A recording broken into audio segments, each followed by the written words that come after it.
I recently bought a Honda Pilot. The sticker on the car was 42,500 and I bought it for around $8,000 below the sticker. There was no hardcore negotiation involved. I'm going to share the approach I used and hopefully you can follow similar approach and save some money. Buying a new car is something everyone goes through. Some hate it, some like it. Here are prices I got from local dealers for few popular brands. Unless you are shopping for the hottest car in the market, you should be able to buy a car at invoice or below invoice. It's not complicated and there is no magic trick. You just have to do some homework and know your numbers. Once you know your numbers, things becomes easy and it's easy to negotiate with the dealers. So before you start negotiating for the price, you need to know where to start. You can use sites such as Edmunds, Kelly, TrueCar, etc. to find the invoice price or the market average. Sometimes the market average is lower than the invoice and you just pick the lowest number obviously and use this as starting point. So for this Pilot, invoice is around 38 grand and Edmund says 37 should be my fair price. And if you look at Kelly, they don't give you invoice anymore but they give you a range. It was somewhere around 39 grand. If you belong to Costco or BJ's, they also give you similar numbers and you typically get a couple of grands less when you go with the Costco. Other thing you need to do is go to the manufacturer site and see if they offer any cashback or special financing. So in this case, Honda offers 0% APR, which is good. And if you look at Toyota, they offer a cashback and the cashback varies based on the model. So when you shop, you obviously deduct this price from the invoice and use that as a starting point. So for a 2021 Highlander, they offer $1,000 cashback and typically it's listed, it should be included in the Edmunds pricing. So if you look under incentive and rebates, so they have $1,000 listed here. So you'll be looking starting from around 38 grand as your starting point. Most car manufacturers offer some sort of incentive in terms of cashback or low financing rates. And if you look at Hyundai, they again offer various cashback or depending upon the model. Or if you go for the financing, you get different rates. And if you look at Acura, they give you $1,500 cashback.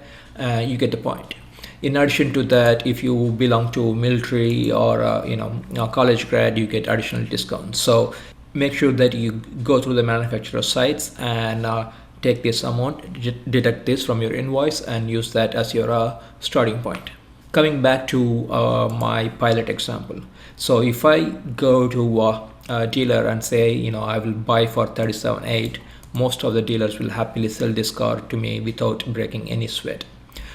Even though Edmund says I should pay around 37 plus tax and tag, I bought the car almost for 3 grand less. So I paid around 34.5 plus tag and tax. So how did I get that number? That's where you need to do some sort of homework to get the numbers.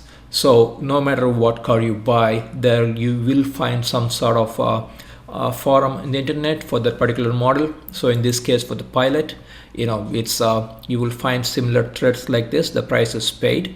You just need to go through the thread.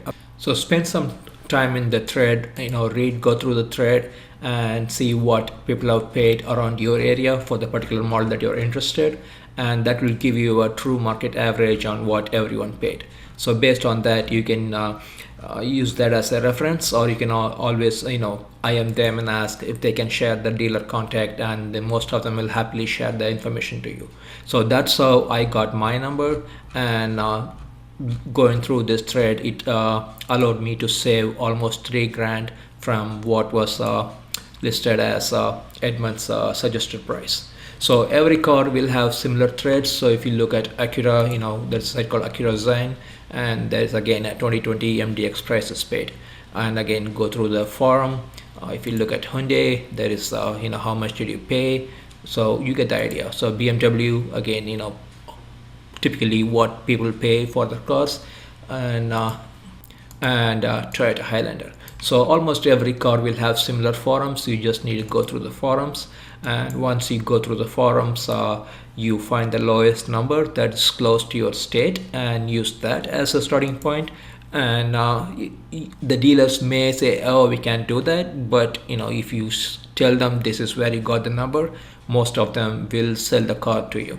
So once I decided 34.5 is going to be my sale price for the car, I emailed to all the dealers near me, and I ignored all the dealers who said I have to be in the showroom in person to negotiate, and work with the dealers who are willing to negotiate through email and text. So after 2 or 3 dealers, the third dealer said yes, he can do it, but he wanted $200 more, and I wanted a white color, so I said like fine. So I bought it for 34.7 plus tax and tag. So everything included, it was around 37 grand on the road. I think that's a good price for a Pilot. Make sure that once you decide your model, go through the manufacturer site, see if they offer any sort of cashback, and search in the internet for the prices paid forum and see what everyone has paid around your area, and use that as your starting point for negotiation. You can easily save a few grands more than what sites such as Edmunds, Kelly and TrueCar list. Hopefully this video helps. Thanks for watching.